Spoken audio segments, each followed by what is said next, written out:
प्रेमी है, पागल है। दोस्तों, अभी हमारे भारत देश में पूरा लॉकडाउन है, पूरा छत्तीसगढ़ में लॉकडाउन है और फिर भी हमारे देश में शादी विवाह का कार्यक्रम चल रहा है। इसी कड़ी में हम पहुंचे हैं ग्राम नवाडीही राजीव। वहां अभी बराती पहुंच चुके हैं और दूल्हा जी पहुंच चुके हैं और बराती में 10 ही लोग पहुंचे हैं साथ में। मतलब शासन की गाइडलाइन को पूरी तरह से पालन कर रहे हैं। और आइए दूल्हा जी से विचार सुनते हैं उनके मुख से कि जनमानस को क्या संदेश देना चाहते हैं इस शादी के माध्यम से, लॉकडाउन शादी के माध्यम से। आइए उन्हीं से पूछते हैं। तो साहू जी, आपका शुभ नाम क्या है? मेरा नाम दिनेश्वर साहू है, ग्राम कुटेरा से, पोस्ट पांडुका, जिला गरियाबंद। हम लोग कुटेरा से नवाडी राजीव बारात लेकर आए हैं। और अच्छा साहू जी, आप लोग कुटेरा से यहाँ पहुंचे हैं, बहुत सुंदर बात है, आपका स्वागत है। साहू जी, आपका शादी अभी लॉकडाउन में हो रहा है और लॉकडाउन में आप लोग गाइडलाइन शासन का पालन कर रहे हैं। तो लॉकडाउन में आप शादी कर रहे हैं तो आपको क्या फीलिंग हो रहा है, कैसा लग रहा है? जितना खुशी होना चाहिए जैसा पहले होता था उस प्रकार खुशी हो रहा है कि नहीं हो रहा है, आप बताइए। खुशी तो मन में अपार है, शादी हो रही है हमारी। और रही बात लॉकडाउन की, तो ये लॉकडाउन बड़ा ही अच्छा है क्योंकि अभी जो हमारे सामने महामारी फैली हुई है तो उससे हमें बचना है।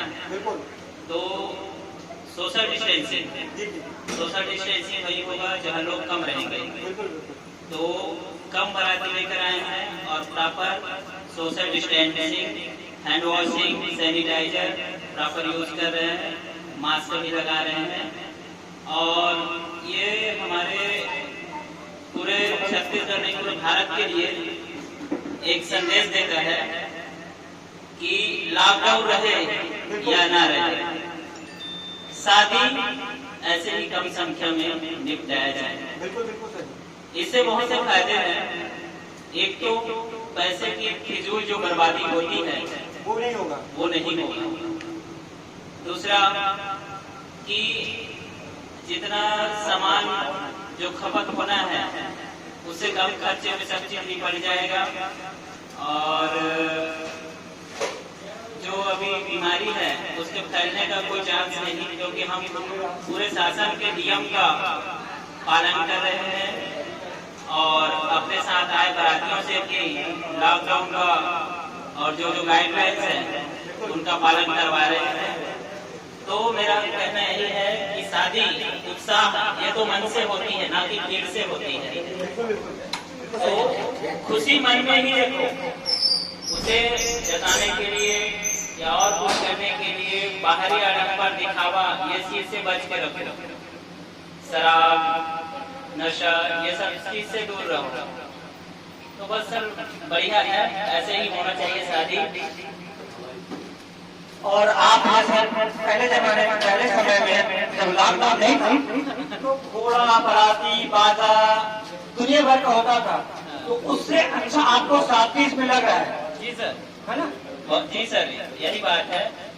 मेरे हिसाब से जो शानो शौकत से हम लोग जो दिखावा के रूप में करते हैं, उससे अच्छा कम दिखावा करके, दिखावा ही ना करके जो रस्में हैं उनको पालन करना है और निभाया जा सकता है कम लोगों के बीच में भी। लॉकडाउन खत्म हुआ, लॉकडाउन थोड़ा खत्म हो गया देश में, उसके बाद भविष्य में क्या ऐसी शादी और होना चाहिए क्या फिर ढोल बाजा के साथ शादी होना चाहिए कि ऐसी सादगीपूर्ण शादी होना चाहिए? मेरे हिसाब से ऐसे ही सादगीपूर्ण शादी होना चाहिए।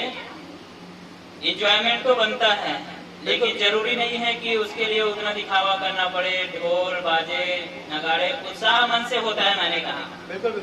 अगर मन में उत्साह है तो सब जगह उत्साह है। आगे मैं और कुछ कहना चाहूंगा इस लॉकडाउन पे। पहले बाराती बहुत ज्यादा संख्या में लड़कियों के यहाँ जाते थे, तो इससे क्या है, एक आर्थिक और मानसिक बोझ जो है लड़की पक्ष के ऊपर पड़ता था। उतने लोगों के लिए खाना व्यवस्था, उनके ठहरने की व्यवस्था, बिल्कुल सही बात। और पहले जैसे ढोल बाजे बजते थे तो उनका बहुत ज्यादा रेट, उस रेट तो अलग बात है। जो बड़े बड़े डीजे बजते हैं इससे इतना ज्यादा ध्वनि प्रदूषण होता है, और ध्वनि प्रदूषण के कारण ये ध्वनि तो कभी खत्म होने वाली नहीं है, इन्वायरमेंट में ही मिल के रहेगी। तो आज लोगों को एक बहरापन का शिकायत होने लगा है धीरे धीरे।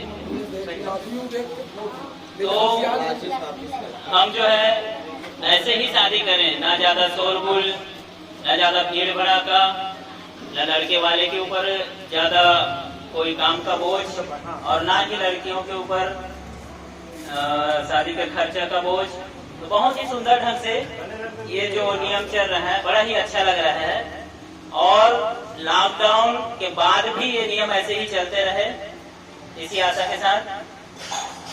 धन्यवाद साहू जी, आपने बहुत सुंदर संदेश दिया है लड़की पक्ष वालों के लिए। लड़की पक्ष वालों के ऊपर बहुत दबाव रहता था, 200, 300, 400 बाराती पहुंचते थे, उनके ऊपर बहुत दबाव रहता था। यह विचार बिल्कुल सही बात है कि अब लड़की पक्ष वालों के ऊपर है ना दबाव अब कम होगा, और कम बाराती का स्वागत भी अच्छा होगा, क्योंकि ज्यादा बाराती आते थे तो भक्ता होता था, स्वागत करने में भी, उसकी व्यवस्था करने में भी तकलीफ होता था। ये सारी व्यवस्था अब सुधर सकती है इस प्रकार की शादी करने में। तो देखिए दोस्तों, शादी जो है मन में उत्साह और उमंग उत्साह के साथ होना चाहिए, ना कि भीड़ के साथ। ऐसा हमारे दुल्हे राजा ने जनमानस को संदेश दिया है कि भारत देश में हो चाहे छत्तीसगढ़ में हो, शादी जो है भले ही कम संख्या में हो, लेकिन उत्साह उमंग और अच्छे से हो, ना कि भीड़ जुटा करके शराब पी करके, डीजे बजा करके, वो दुनियादारी करके खर्चे को बढ़ाते हैं। और कई लोग को ऐसा देखा जाता है समाज में, हमारे समाज में 10 काठा 5 काठा खेत बेच करके शादी करते हैं। तो ये चीज नहीं होना चाहिए। इस प्रकार हमारे दुल्हे राजा ने बहुत अच्छा संदेश दिया। तो जनमानस इस संदेश को अनुकरण करें और हमारे देश की आर्थिक स्थिति और घर की आर्थिक स्थिति को सुधारने का प्रयास करेंगे। इसी संदेश के साथ संतोष प्रगति। जय हिंद, जय भारत, जय छत्तीसगढ़।